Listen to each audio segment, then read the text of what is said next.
ainda com a disciplina, né, Política Educacional Brasileira, nós agora iremos adentrar na formação inicial de professores para a educação básica. E aqui nós percebemos porque é urgente reformular a teoria e a prática da formação de professores, porque que é importante, urgente e necessário percebermos as distorções e oportunidades. Aqui também nós iremos elencar um pouquinho sobre a proposta de diretrizes pedagógicas, consequências de simetria invertida entre formação e o exercício profissional, né? E adentrando aqui, nós falamos aqui de formação e eu tenho enorme prazer em dizer que você que assiste essa aula agora está no caminho certo, de investir na sua formação, porque é essa oportunidade que nós temos de aliarmos a nossa teoria, a nossa prática, nos formando todos os dias.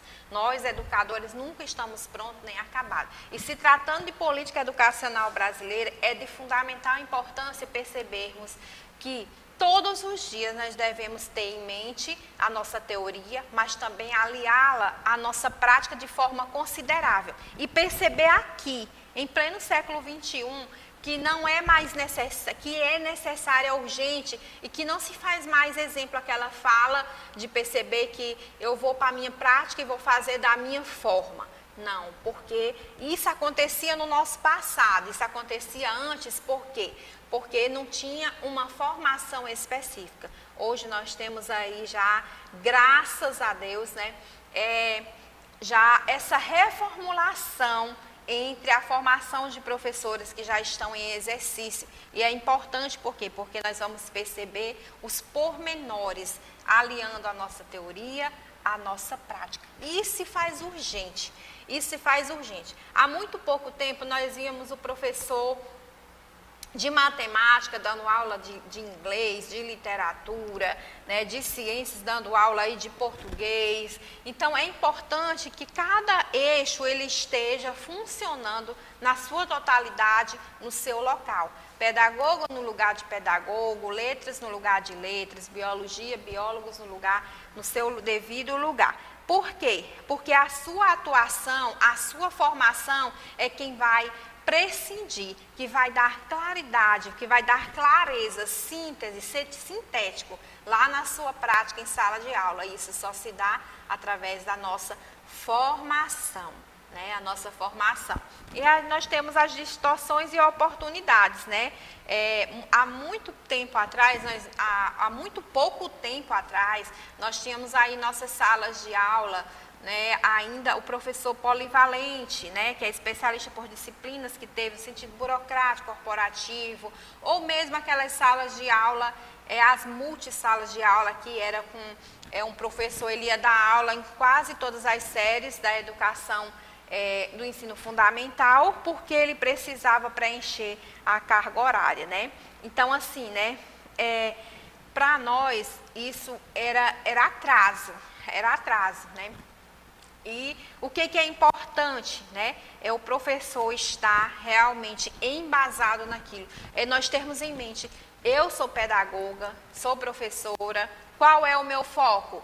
Da aula ao ensino fundamental menor, né? Na educação infantil, no ensino fundamental até aí o 5º ano, né? Que não é separado pelas as disciplinas básicas, porque assim nós estaremos fazendo parte, né, dessa simetria invertida entre a formação e exercício profissional, né? E isso é interessante para nós nos adequarmos e que o currículo das nossas escolas hoje, eles também tenham essa preocupação em oferecer aquilo que é melhor para os nossos alunos, que é valorizar a formação do professor. Porque quando o professor é formado naquela área, ele atua naquela área, com certeza ele tem mais propriedade para falar, ele tem um leque de oportunidade de fazer mais atividades e, acima de tudo, ele estará falando a sua língua, né? Ele estará fazendo aquilo que lhe compete com prazer, né?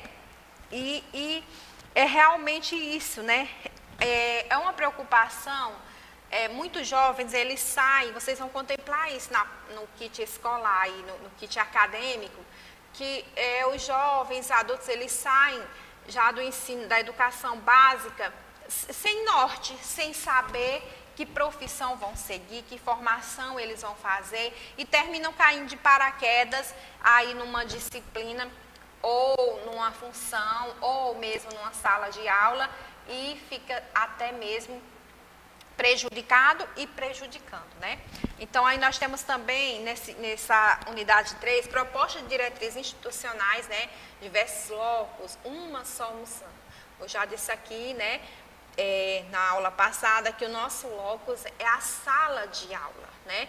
E a nossa missão é ensinar, e ensinar bem, e fazer aquilo com prazer. Por quê? Porque a nossa formação, ela nos diz isso, né? As diretrizes da nossa formação, ela vai nos dizer isso, que realmente nós devemos estar aí fortalecidos e embasados no conteúdo de forma precisa, tomando posse daquilo que nós aprendemos na nossa formação, na nossa teoria. Nós vamos lá para a nossa prática, no nosso locus, na nossa sala de aula, e colocar em prática.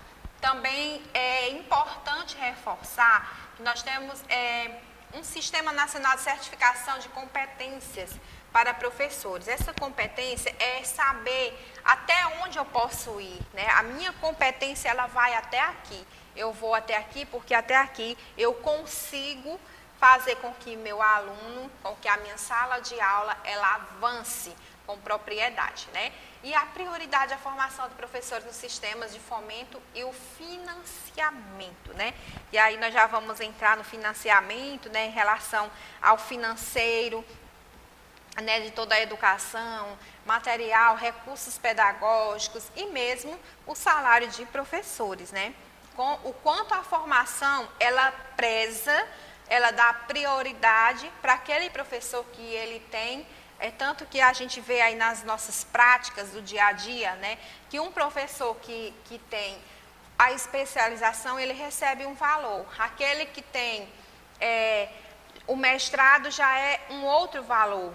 Aquele que tem doutorado, pós-doutorado, já é um outro valor. Então, assim, se nós damos competência e o verdadeiro valor para a formação de professores, nós percebemos que é de suma importância nós estarmos formados, né? Termos fome de buscar, né, a nossa formação para o melhor, para o nosso ego pessoal, aquilo que fazemos e fazemos bem, né? E também para que estejamos também investidos, né, financeiramente, que é bom, né, falar sobre isso, né?